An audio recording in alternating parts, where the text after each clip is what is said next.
নমস্কার, আমি ডক্টর সৌমেন চক্রবর্তী। ২৬-এর বাংলার নির্বাচনী বাজার ও জনগণের মন, এই পর্যায়ে দ্বিতীয় পর্বের অনুষ্ঠানে আমি আজ যেটাও তুলে ধরতে চেয়েছি সেটা হলো যে বিভিন্ন নির্বাচনী ক্ষেত্রের মধ্যে হাই ভোল্টেজ হিসাবে বিভিন্ন চ্যানেলে চর্চিত হয়ে দাঁড়িয়েছে ভবানীপুর কেন্দ্র। আর বলার অপেক্ষায় রাখে না এই দুই কেন্দ্রে কেন হাই ভোল্টেজ, অর্থাৎ এখানে একদিনের আমরা দেখতে পাচ্ছি যে মুখ্যমন্ত্রী মমতা বন্দ্যোপাধ্যায় এবং তার প্রাক্তন বলা যায় একসময় ছায়াসঙ্গী এবং শুভেন্দু অধিকারী আজ যুযুদান দুপক্ষ। এই দুই পক্ষের সম্ভাবনাময় জায়গা থেকেই বিভিন্ন চ্যানেল বিভিন্নভাবে তথ্যের মধ্য দিয়ে উপস্থাপন করছে। আমি প্রথমেই বলেছি আমরা অন্য দিক দিয়ে এই যে মানুষের মন বোঝার চেষ্টা করব। এখানে দাঁড়িয়ে আমরা যে বিষয়টা তুলে ধরা খুব জরুরি তা হলো এই মুহূর্তে ভবানীপুরের জনগণের মনের দিকে যদি চাই, বিভিন্নভাবে বলতে পারি যে রাজনীতি সম্ভাবনাময় শিল্প, তাই এই মুহূর্তে যে মন আগামী দিনে তা বদলাতেও পারে। কিন্তু এখানে একটি বড় তথ্য যেটা উঠে আসছে, অর্থাৎ ২০২৪-এ যে ভোটের পার্থক্য ছিল, অর্থাৎ শহর কলকাতা, একদম খোদ বলা যায় কলকাতার যে হৃদয়ে দাঁড়িয়ে, সেটা হচ্ছে ৮,২৯৭টি ভোট। এবং মনে রাখতে হবে ভবানীপুর কেন্দ্রে ৮টি ওয়ার্ড, মিউনিসিপ্যালিটি ওয়ার্ড, তার মধ্যে ৫টিতে অর্থাৎ ৬৩ নম্বর ওয়ার্ড, ৭০ নম্বর ওয়ার্ড, ৭১ নম্বর ওয়ার্ড, ৭৪ নম্বর ওয়ার্ড, এই ওয়ার্ডগুলোতে কিন্তু বিজেপি এগিয়ে ছিল।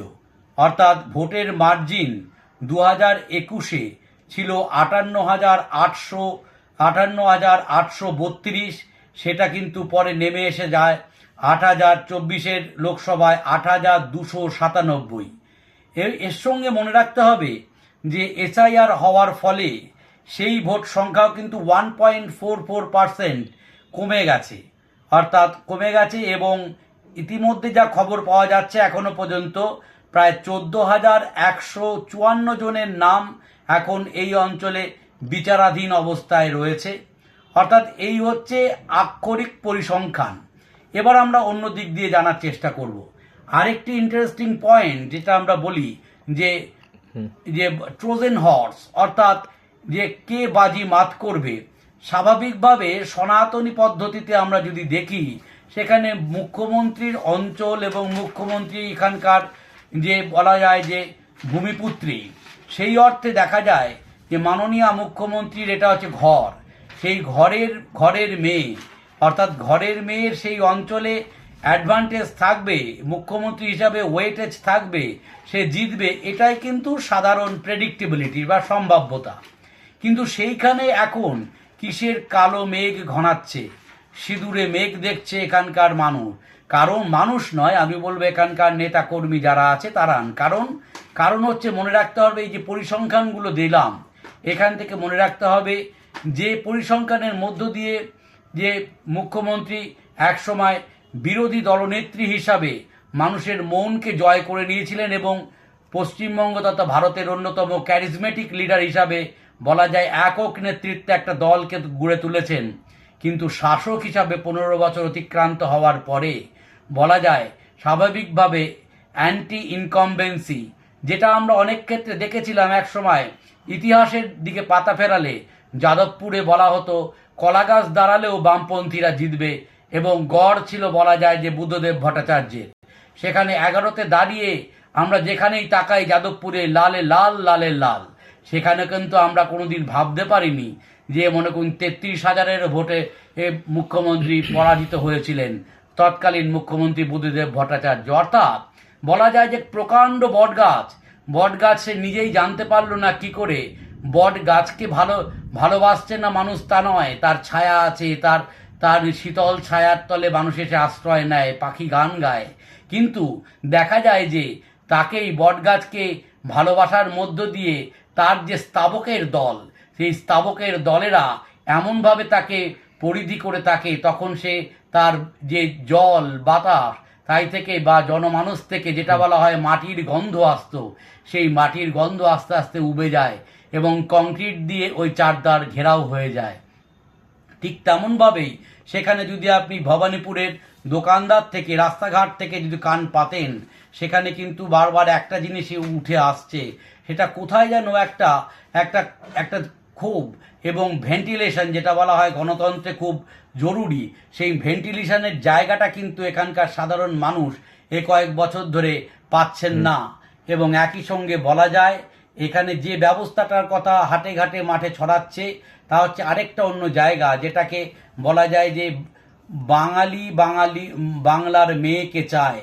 এই যে একটা মাস্টার স্ট্রোক আমরা যদি বলি, অর্থাৎ বাঙালি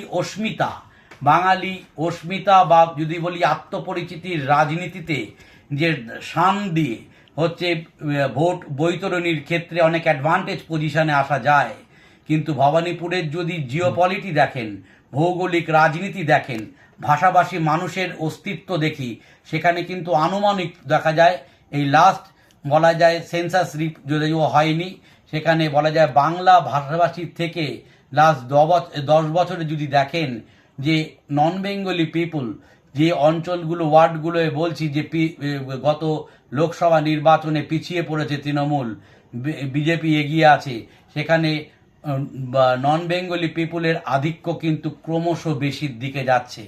এটাও কিন্তু একটা পরিসংখ্যানের বিষয়। আমি যে বললাম ট্রোজেন হর্স, অর্থাৎ যুদ্ধে জেতা বা হারার ক্ষেত্রে লুকোনো বলা যায় বর্ষা, সেটাও মনে রাখতে হবে। সব দিক দিয়ে ধরা যায় যে আমরা যে বিষয়ে আলোচনা করতে চলেছি সম্ভাবনাময় দিক, অর্থাৎ আমরা তো গণিতকার নই, কে জিতবে হারবে সে গণদেবতা নির্ভর করবে, কিন্তু সম্ভাবনার যে পারদ, যেটা খুব সহজে বলা হয়েছিল যে এখান থেকে উঠে আসার কথা, চিরাচরিত স্ট্যাটিস্টিক্সে উঠে আসার কথা ধারে ভারে, কিন্তু এখানেও দেখা গেছে সেই যাদবপুরের কথা ইতিহাসকে আমাদের মনে করিয়ে দিচ্ছে।